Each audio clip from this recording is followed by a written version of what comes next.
Sergeant Kyle stood in the training bay of the alien warship Zarnak, his jaw clenched and sweat running down his back. The room was filled with tall, strong warriors from different alien races. Most of them looked down on him. After all, he was the only human on board. But there was one who always crossed the line, Commander Rilak. She was tall, lean, and deadly. Her silver skin shimmered under the ship's lights, and her long black hair was braided tightly down her back. Her sharp eyes always followed Kyle, filled with amusement and something else. "You're slow, human," she said, poking his shoulder with a long, clawed finger. "How did your species even survive?" The other aliens laughed. Kyle ignored her and kept loading the plasma crates. This was the third time she had interrupted his duty this week. But he didn't want trouble. Not here. Not yet. She walked around him slowly like a predator circling prey. "Do your kind bite with those tiny teeth?" she mocked, flashing her own sharp fangs. "Or are they just for show?" The laughter grew louder. Kyle dropped the crate with a thunk and stood up straight. He turned to face her. "You done?" he asked quietly. She leaned close, her voice like a purr. "Not yet." That night. The memory haunted him. Not because he was scared, but because of how calm she was while trying to humiliate him. He wasn't weak, but he didn't understand her game. The next morning, in the mess hall, it happened again. Kyle was just about to sit when Relek slid onto the bench beside him, uninvited. She stared at his food. "What is that? Human fuel paste?" She laughed, dipping her finger into it. She tasted it and gagged. Disgusting. Kyle kept eating, ignoring her again. She poked him in the arm. No growl, no bite. Maybe humans really are tame. This time, Kyle turned to her. His eyes locked on hers. He leaned closer. "If I bite you," he said calmly, "you won't laugh." "Oh?" She smirked, tilting her head. "You threaten me now?" He stood up. So did she. The whole hall went quiet. Everyone turned to watch. In the corner near the recycling chute, away from the cameras, Rilek followed Kyle. "You want to prove something, human?" she said, stepping in close. Kyle didn't speak. He just looked at her proud face, at her smug grin, at the way she thought she had already won. And then, with one quick motion, he grabbed her wrist and bit her, not hard enough to hurt, but hard enough to shock. She gasped. Her body froze. Her golden eyes widened. For a long second, she just stared at him. Then slowly, she pulled her hand back. No one else saw what happened. No one but the two of them. Kyle stepped back. "You keep poking me, Commander," he said, his voice low. "I will keep biting back." Then he turned and walked away. That night, Kyle waited for a knock on his door. He expected guards, maybe even punishment. He had technically attacked a superior officer, but no one came. The next day, Relek didn't insult him. She didn't laugh. She didn't poke. She simply watched him. Whenever he moved, her eyes followed, quiet, focused, studying him. Kyle felt it in the air. Something had shifted. Something had changed between them. But he didn't know what. Later that week, during combat training, Rilek walked over and handed him a set of upgraded gear. She didn't say a word, just nodded. The others stared in silence. Kyle took it without speaking. In his mind, he kept replaying that moment.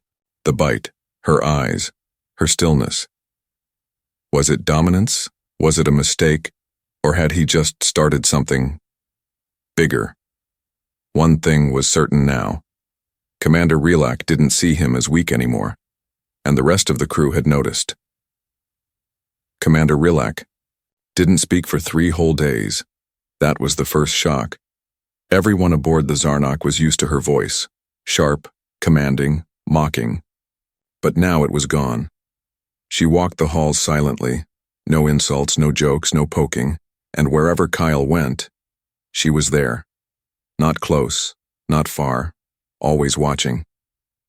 At first, Kyle thought she was planning revenge, maybe waiting for the right time. But something felt different. The way she looked at him, like she wasn't angry at all, like she was curious. During morning drills, the training instructor shouted, "Pair up!" Kyle moved toward his usual sparring partner, but Rillick stepped in front of him. "I'll take the human," she said. Everyone froze. Even the instructor raised his eyebrows. "Sure, Commander. If that's what you want," he said slowly. Rillick and Kyle faced each other in the center, eyes locked. Her silver skin glowed under the lights. Kyle raised his guard. "You planning to knock my teeth out now?" She didn't answer. She just stepped forward and placed her forehead against his. The entire room gasped. Aliens dropped. Their weapons. Some even stood from their seats. Kyle pulled back, confused. What was that? But Rillick didn't explain. She walked away, leaving the room in stunned silence. Later, Kyle asked the ship's AI translator to search alien cultural logs. The AI answered, "Commander Rillick belongs to the Jar, a warrior species. Among them, a forehead touch after a physical marking is a gesture of submission." Kyle blinked. "Wait, she submitted to me?" "Affirmative," the AI replied. By that evening, the rumors had exploded. He bit her and she bowed? She didn't even fight back? Is this a challenge or a courtship? Crew members from other species whispered in the corridors. Some kept their distance from Kyle now, others gave respectful nods, and a few looked scared. But the biggest change? No one mocked him anymore. That night, Kyle returned to his quarters. The door chimed. He opened it. Rillick stood there, holding something strange in her hands, a red cloth and a small blade. "What's this?" he asked, unsure. She placed the cloth on the floor, then knelt on it. Her eyes met his. "This is not war," she said softly. "This is ritual." Kyle stood frozen. "You marked me," she said. "You bit me. Not to harm me, but to test strength. In my culture, that means something." He didn't speak. He didn't know what to say. She continued, "I don't challenge your bite. I accept it." Kyle sat across from her. "But I didn't mean it that way. I was just—" "I know," she interrupted, "but I do mean it that way now." A moment of silence passed. "What happens next?" he asked. "That depends on you," she said. Later, after she left, Kyle stared at the spot where she had knelt. He didn't understand everything about her culture. But he understood one thing clearly now. He had done something no human had ever done on this ship. He had broken the rules, and somehow earned her respect. Maybe even more than that. Kyle couldn't sleep. Every time he closed his eyes, he saw Rillick kneeling on the red cloth, her golden eyes fixed on his. Her voice echoed in his mind. "You marked me. I accept it." But he hadn't meant it as a ritual. He wasn't trying to start some alien mating bond or dominance challenge. He just wanted her to stop messing with him. So why did it feel like something far bigger had just begun? The next day, things got stranger. Kyle was called to the bridge, but not for punishment. Instead, Commander Rillick stood next to the captain and addressed the crew. "I am requesting official reassignment," she said calmly. "From front line, command to personal guard duty, man for Sergeant Kyle." The room fell into stunned silence. Kyle blinked. "Wait, what?" Rillick didn't look at him. She kept her eyes on the captain. The captain stared at her for a moment, then slowly nodded. Granted. Just like that, Kyle now had a personal alien bodyguard. One who used to insult him. One he had bitten. One who now followed him everywhere. The rumors returned, louder than ever. She submitted to him. She changed her military role for a human? Is it a blood bond or something else? Kyle didn't know what to say anymore. Rillick walked 2 steps behind him like a shadow. She didn't speak much, but when she did, it was calm, respectful, and when they were alone, she watched him like he was some kind of puzzle she was trying to solve. Later that evening, Kyle went to the med bay, not for an injury, but for answers. The medic was an old alien named Grolt, who had served with the Jar for decades. You want to know what you did to her? Grolt grumbled. Simple. You started the Korjak. The what now? Kyle asked. The dominance bond. It's ancient, rare. Very few still honor it, but the Jar do. When someone challenges a Jar's pride through touch or bite, and the Jar accepts, it becomes a mutual contract, a bond of strength, of loyalty, of potential mating. Kyle sat down hard. You're saying I started an alien marriage ritual? Not marriage, not yet, but something very close. That night, Rillick waited for Kyle in the observation deck. Stars shimmered across the glass as she stood quietly with her hands behind her back.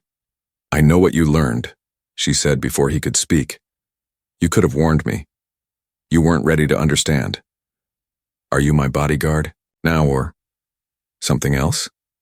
She turned to face him. I'm still learning that myself. She stepped closer. You didn't act like a weak human.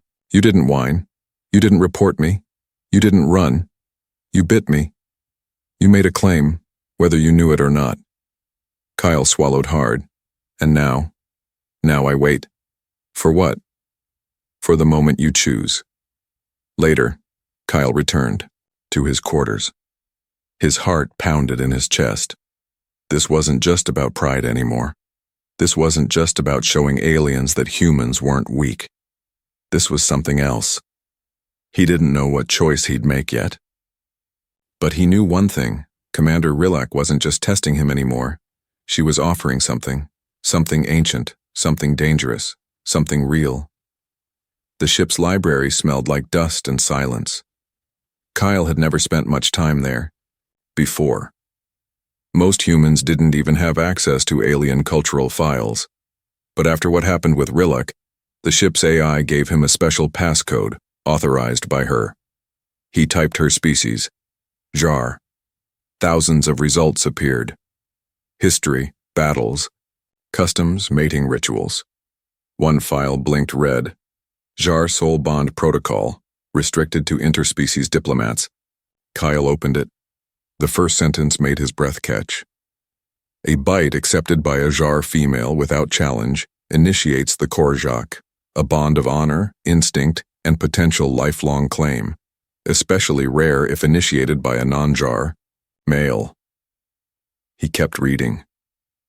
If the female then touches foreheads, she acknowledges the bond and declares herself beneath the one who marked her.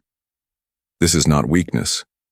It is a sign of chosen surrender, reserved for only one worthy of carrying, her bloodline. Kyle leaned back, heart pounding. He hadn't just embarrassed a commander, he had triggered her deepest instincts, and she had answered.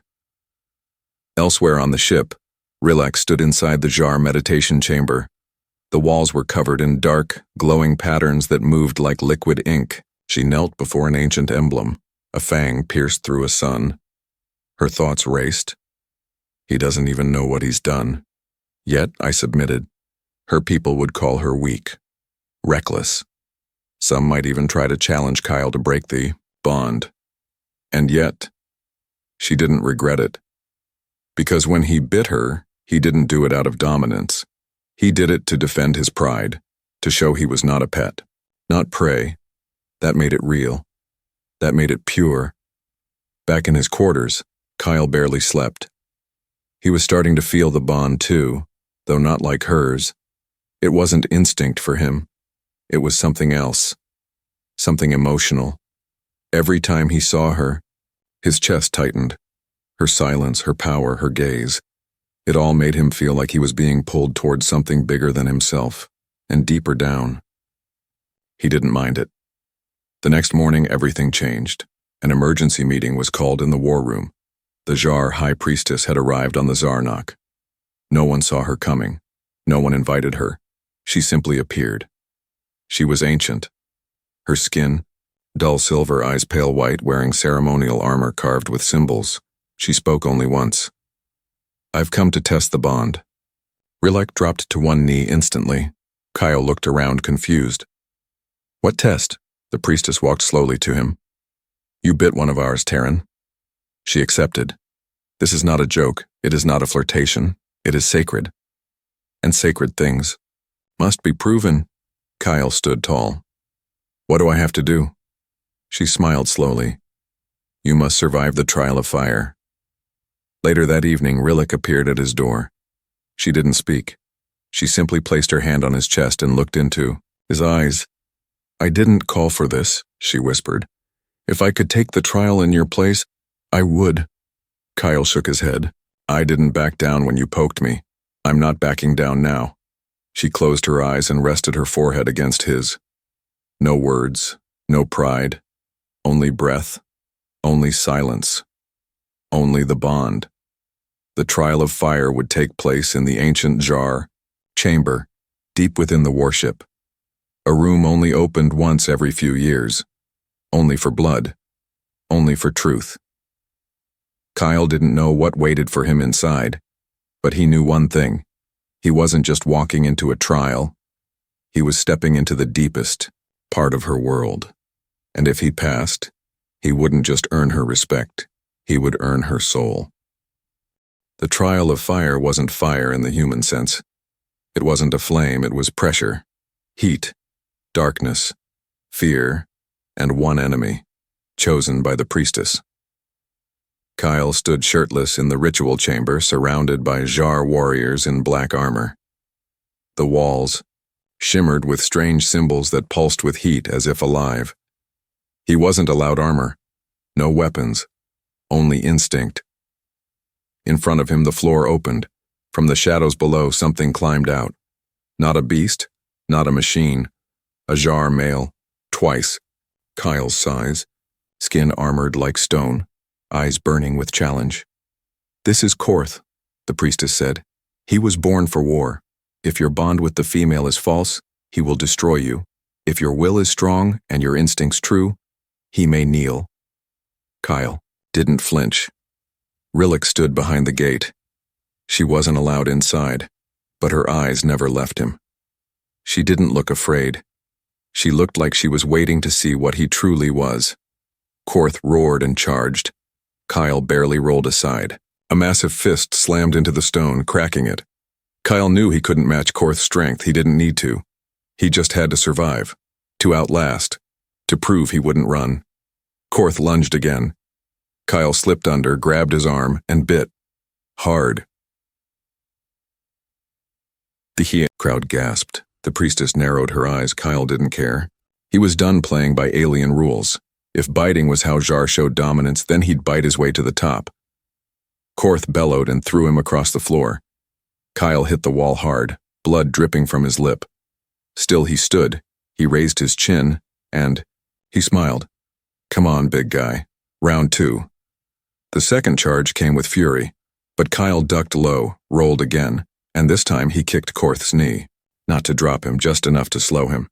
Korth growled and grabbed him by the throat. The room gasped. Kyle choked, his vision going dark, until he reached out blindly and raked his nails across Korth's eyes. The Jar stumbled. Kyle tackled. Him. They hit the ground together. Kyle didn't try to beat him with punches. He bit his shoulder again and growled low, deep in his chest, just like an animal. The Jar froze. Then, slowly, he dropped his arms. Silence filled the chamber. The priestess walked forward. Korth knelt before Kyle. He submitted, she whispered. The human is worthy.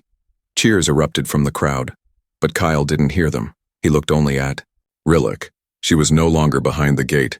She was walking toward him, fast. She didn't care about the blood on his face. The bruises, the cuts. She touched his jaw. You didn't win with strength, she said softly. You won with will, with fire. That's what the bond respects. Kyle breathed hard. I didn't win for a ritual. She leaned close, her voice a whisper. I know. He looked at her. So what happens now? She smiled. Now, the ship knows who your mate is. That night the Zarnok changed. No more whispers, no more mocking. Every alien on board bowed slightly when Kyle walked by, even officers, even older warriors, because the trial wasn't just about Rillick. It was about proving humanity could lead, even among creatures of war. But in the quiet of his quarters, Kyle wasn't thinking about that. He was thinking about her, the way she touched him without words, the way she waited for him to choose, and the strange, terrifying truth growing inside him. He didn't just bite to protect himself. He bit because some deep hidden part of him wanted her. The ship was quiet, but Kyle's heart wasn't. Days had passed since the trial of fire. The bruises on his ribs were fading. The pain in his shoulder was gone, but something else had taken root inside him, a feeling that didn't heal so easily. He couldn't stop thinking about her, Commander Rillick, the proud Jar warrior who once mocked him, the same woman who now walked beside him in silence, but with loyalty deeper than words. Kyle sat alone in the garden bay, an artificial forest built for crew relaxation. He stared at the glowing trees, trying to make sense of it all. Was this just instinct? Alien biology? Or something more dangerous? Something human? He didn't hear her approach, but he felt her. Rillick sat beside him without asking, without speaking. She held a small, polished stone in her hand. Silver, like her skin, shaped like a flame. "This is for you," she said. Kyle looked at it. "What is it?" "Char flamestone," she replied. "When we give it to someone, it means we no longer see them as an outsider. It means we see them as our fire." He took it slowly, unsure what to say. She glanced at him. "Do you regret biting me?" Kyle looked at her for a long moment. "No," he said quietly. The silence stretched between them, full of tension that was no longer hostile. Rillick turned toward him, her voice low. "I once thought humans were weak, small, soft. But you carry heat inside. You faced the trial not to impress me, not to win respect. You did it because you had to. And that's why I choose you." Kyle swallowed hard. "Choose me for, what?" She leaned in, forehead touching his again. "To be more than a bond, to be mine." Kyle stood and walked away a few steps, breathing heavily. "I'm not one of your people, Rillick. I'm human. We don't do things like this. We don't claim mates in combat rituals and trials." She stood too. "You don't have to be Jar," she said. "You just have to be honest." He turned to face her. "Then here's my truth. When I bit you, I wanted you to stop disrespecting me. But now, I want something else." "What is it?" she asked softly. "I want you." She walked toward him slowly, as if testing if he'd step back. He didn't. Their hands met, not with claws, not with strength, but with quiet contact, a human touch, a Jar bond, something between two worlds. Later that night, Rillick stayed in his quarters, not as a bodyguard, not as a commander, but as someone who had finally been understood. They didn't speak much. They didn't need to. His hand found hers. And when she closed her eyes beside him, her breathing slowed. Not like a warrior guarding her flank, but like someone who, for once in her life, felt safe. Elsewhere on the ship, whispers began again. But this time, they weren't mocking, they were watching. Because the Jar didn't just honor strength, they honored unity. And no bond had ever formed like this one, between fire and flesh, between teeth and will, between alien and human. The ship Zarnok floated near the edge of a dead star system, quiet, cold, and far from any planet. But inside, the atmosphere was tense. A new Jar warship had docked. Aboard it, Commander Vorak, a blood relative of Rillick and one of the Jar. High Council's strongest warriors. He didn't come to visit. He came to challenge. Kyle stood in the central arena again. No fire this time, no rituals. Just him, the crew, and the truth about to unfold. Rillick stood between the two men. She looked to Vorak. "I accepted the bond. I chose him. Vorak's eyes narrowed. A human bit you. You did not fight back. Now you say this. Creature is your equal? Kyle stepped forward. She's not mine like a prize. I'm hers, too. We chose each other. Doesn't your culture respect that? The crowd murmured. Jar didn't usually care for speeches, but this wasn't usual. Vorak growled. You made a public claim by accepting her submission, but did you seal it? Kyle looked at Rillick. Her eyes flicked up, brief, silent, powerful. He understood. There was one step left. One final ritual, the claim of fire and flesh. Not violent, not a battle, a declaration. In front of the Jar and every alien on the Zarnok, Kyle had to make his claim in the ancient way, not with dominance, but with fire. Later, in the ceremonial, all the flames around the altar danced with strange alien energy. Kyle stepped into the center. His shirt was gone, a red stripe painted across his chest, a Jar symbol meaning worthy. He took the stone Rillick had given him and held it high. Then he bit his own hand deep and let the blood drip onto the flamestone. Gasps echoed through the chamber. I don't claim her as a trophy, Kyle said, voice calm but firm. I don't own her. I stand with her. By Jar ritual, by Terran heart, I am hers, and she is mine. Then he turned to her and offered the stone. I don't ask permission. I offer truth. Rilak walked to him slowly. She took the stone. Then, she pressed her forehead to his and whispered just loud enough for all to hear, I am no longer Jar alone, I am Jar bonded, I am his. The room erupted, not in protest but in recognition. Even Vorak bowed slightly. The bond was sealed, not just by blood, not just by culture, but by choice. Later, when the crowd dispersed and the fire dimmed, Rillick and Kyle stood alone. She touched his face gently. You weren't born Jar, but you carry something we lost long ago. What's that? She smiled. The courage to choose love in front of warriors. He laughed quietly. That's just a human thing. No, she whispered. It's a rare thing. The galaxy never forgot what happened aboard the Zarnok that day. The story of the human who bit a warrior and ended up bonding with her forever.